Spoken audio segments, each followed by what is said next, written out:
Hello and welcome to all my dear students. सभी प्यारे बच्चों का स्वागत है एक बार फिर से आपका आपके फिजिक्स के बहुत ही प्यारे से लेक्चर के अंदर। प्यारे बच्चों, आप सभी को बधाइयाँ कि आप ट्वेल्थ क्लास में हो चुके हैं।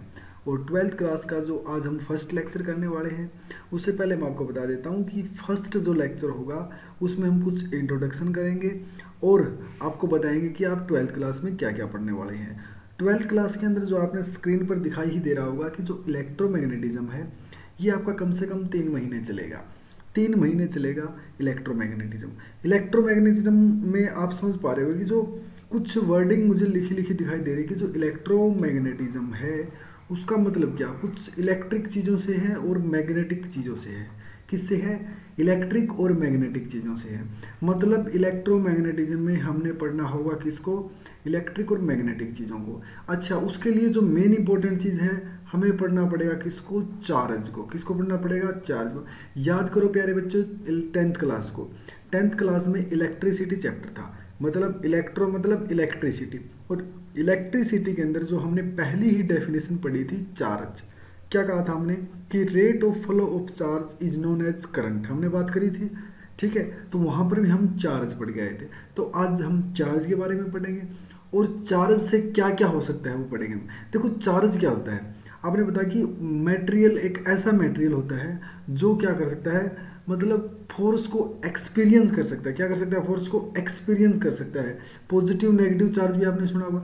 तो मैं बात करता हूँ इलेक्ट्रोमैग्नेटिज्म में। इलेक्ट्रोमैग्नेटिज्म के प्यारे बच्चों 2 पार्ट होते हैं। क्या होते हैं? 2 पार्ट है, इलेक्ट्रोस्टैटिक और इलेक्ट्रोडायनामिक्स। आपने अभी बात की अपने चार्ज के बारे में। चार्ज को हम चैप्टर में क्यू से डिनोट करेंगे। किसे डिनोट करेंगे? क्यू से।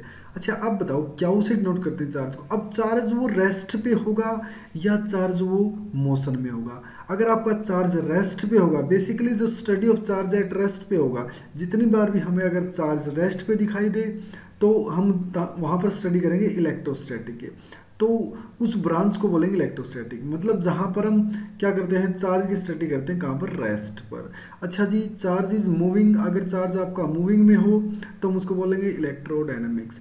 मतलब यहाँ पर हम अलग अलग स्टडी क्यों कर रहे हैं। देखो, जो इलेक्ट्रोमैग्नेटिज्म आपको पढ़ाया जा रहा है, जो उसमें इलेक्ट्रोस्टैटिक आपको पढ़ाया जाएगा, इलेक्ट्रोडायनामिक्स पढ़ाया जाएगा। अब ये दोनों पढ़ने के बाद आपको पढ़ाया जाएगा इलेक्ट्रोमैग्नेटिक वेव। ये एप्लीकेशन है रियल लाइफ की। 4G 5G आपने सुना होगा, वेव्स निकलती हैं, इलेक्ट्रोमैग्नेटिक वेव्स। ठीक है, तो वहां पर ही आपका ये क्या है, पूरा का पूरा पर्पज यही है, ट्वेल्थ क्लास में आपको सिखा दिया जाए।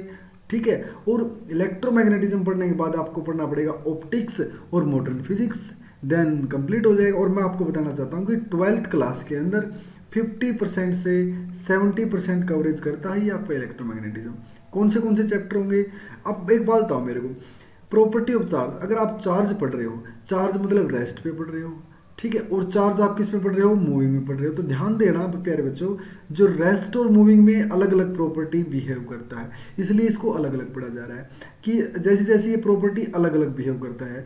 अच्छा, ये अलग अलग भी बिहेव कर लेता है। हाँ बिल्कुल, अगर इलेक्ट्रोस्टैटिक है तो रेस्ट पे रहेगा और वहाँ पर क्या क्या करेगा, वहाँ एक इलेक्ट्रिक फील्ड जनरेट करेगा अपने आसपास। और इलेक्ट्रिक फील्ड और इलेक्ट्रिक चार्ज पढ़ेंगे, एक चैप्टर होगा आपका। उसी में एक चैप्टर होगा अगला आपका गॉस लॉ होगा, कैपेसिटर होगा इसके अंदर। ये 3 चैप्टर आप इलेक्ट्रोस्टैटिक में पढ़ोगे।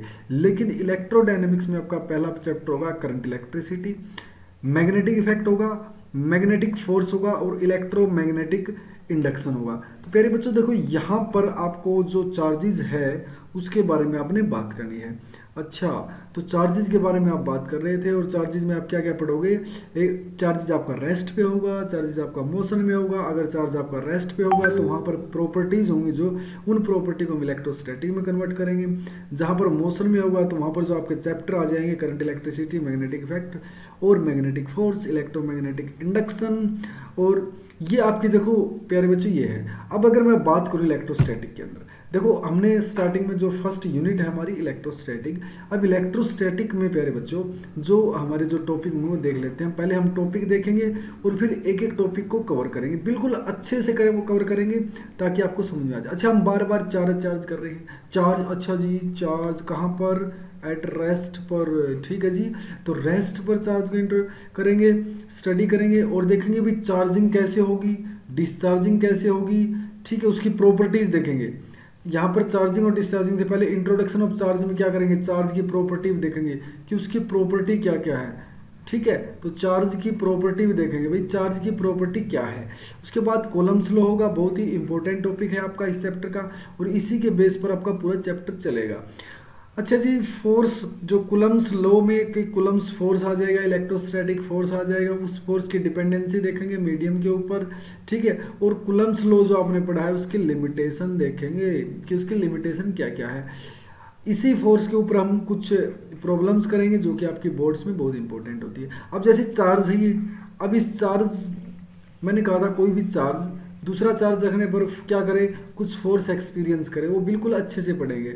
फोर्स एक्सपीरियंस करे कहाँ, किस एरिया में, किस रीजन में, किस फील्ड के अंदर, तो उसका इलेक्ट्रिक फील्ड हो जाएगा चार्ज का।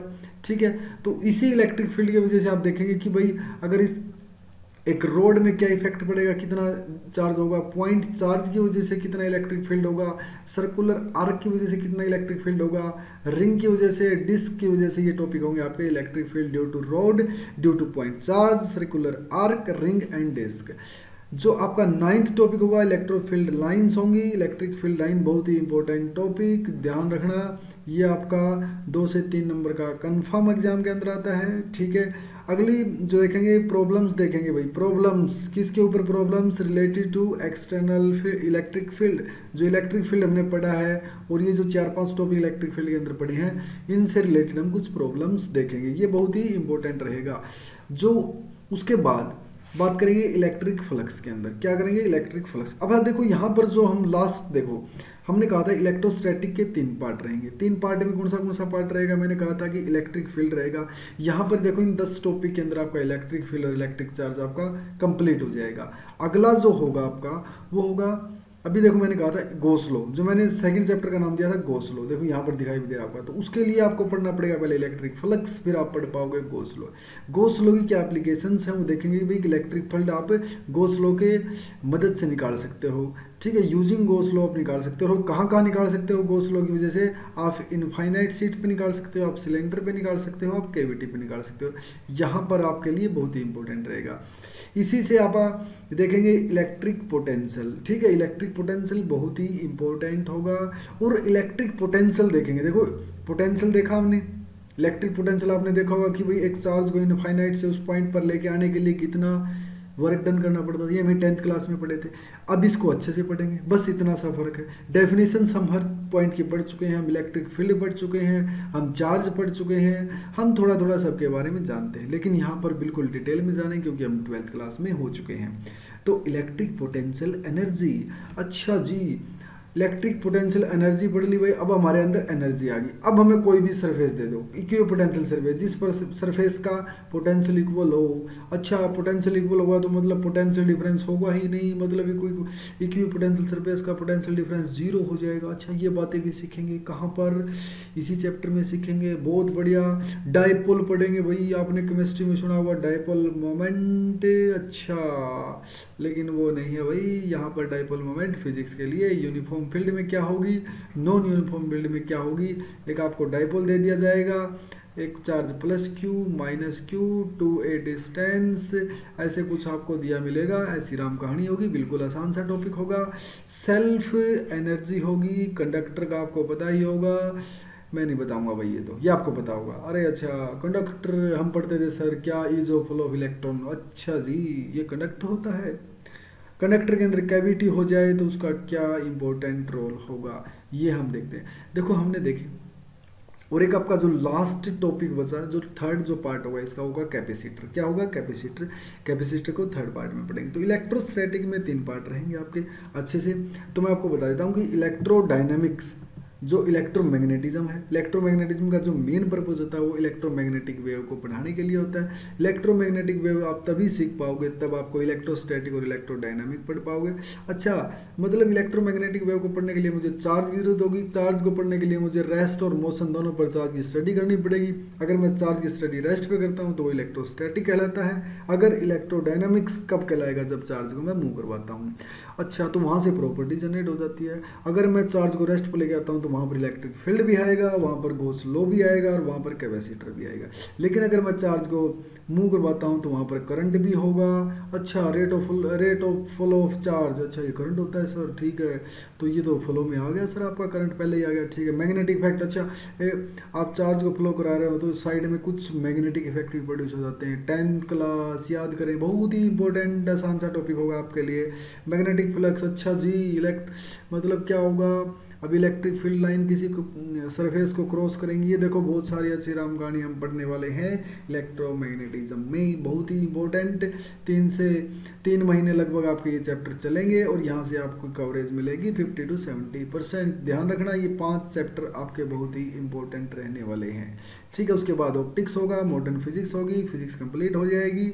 छोटा सा सिलेबस है, कॉन्फिडेंस के साथ करेंगे, बहुत ही अच्छे से करेंगे, मुझे पूरी उम्मीद है कि आप अच्छे से पढ़ पाएंगे और अच्छे से सीख पाएंगे। तो नेक्स्ट लेक्चर के अंदर हम स्टडी करेंगे किसकी, इलेक्ट्रोस्टैटिक के अंदर इलेक्ट्रिक फील्ड, इलेक्ट्रिक चार्ज के बारे में बात करेंगे, इलेक्ट्रिक चार्ज के बारे में बात करेंगे, इंट्रोडक्शन देखेंगे, प्रॉपर्टीज देखेंगे, चार्जिंग डिस्चार्जिंग देखेंगे। उससे नेक्स्ट लेक्चर में हम कॉलम्स लॉ करेंगे, डिपेंडेंसी देखेंगे फोर्स की, ठीक है। ऐसे ऐसे क्वेश्चंस करेंगे बहुत अच्छे, आपको बहुत मज़ा आने वाला है। तो ये बहुत ही इंपॉर्टेंट रहेगा आपके लिए। मिलते हैं नेक्स्ट लेक्चर के अंदर बहुत ही अच्छे से। Thank you, good bye.